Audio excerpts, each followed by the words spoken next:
સ્વાગત છે મિત્રો તમારો આજના વિડીયોમાં। તો આજે આપણે જોઈશું સુધારક યુગના કવિ દલપતરામ વિશે। તો એમનો સમયગાળો હતો ઈસવીસન 1820 થી 1898।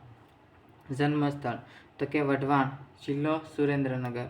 પૂરું નામ તો કે દલપતભાઈ ડાહ્યાભાઈ તરવાડી। પુત્ર તો કે નનહાલાલ, જાણીતા સાહિત્યકાર નનહાલાલ જે દલપતરામના પુત્ર હતા। બિરુદ તો કે કવિશ્વર, લોકહિત ચિંતક કવિ, ગુજરાતી વાણી રાણીના વકીલ એ ઉપનામ હતા દલપતરામના। આધ્યાત્મિક ગુરુ તો કે ભૂમાનંદ સ્વામી, સાહિત્યક ગુરુ તો કે દેવાનંદ સ્વામી।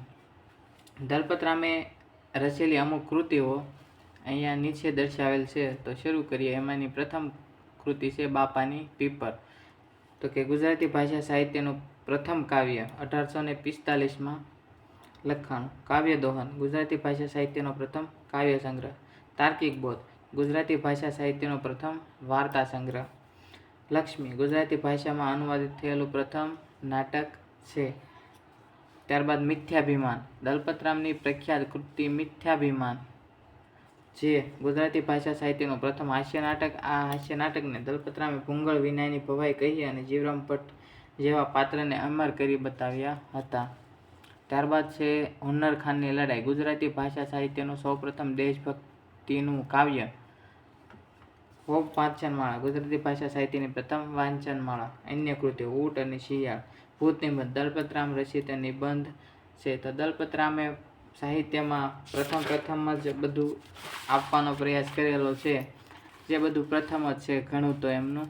ત્યારબાદ જોઈશું પંક્તિઓ, તો કે દલપતરામની પંક્તિમાં મરતા સુધી મટે નહીં પડી ટેવ પ્રખ્યાત, ફાટે પણ ફીટે નહીં પડી પટોળે ભાત।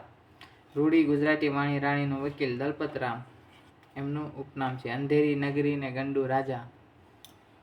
ત્યારબાદ દલપતરામ વિશે યાદ રાખવા જેવી થોડીક શોર્ટ નોટ છે, તો કે ગુજરાત વર્નાક્યુલર સોસાયટી 1848 જેની સ્થાપના ફાર્બત સાહેબે કરેલી, તેમાં તેનો મહત્વનો ફાળો હતો અને મંત્રી પણ રહેલા।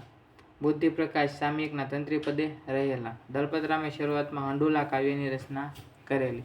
તો મિત્રો આ હતી દલપતરામ વિશેની શોર્ટ નોટ। જો વિડીયો પસંદ આવે તો લાઇક, શેર અને સબસ્ક્રાઈબ કરવાનું ભૂલશો નહીં।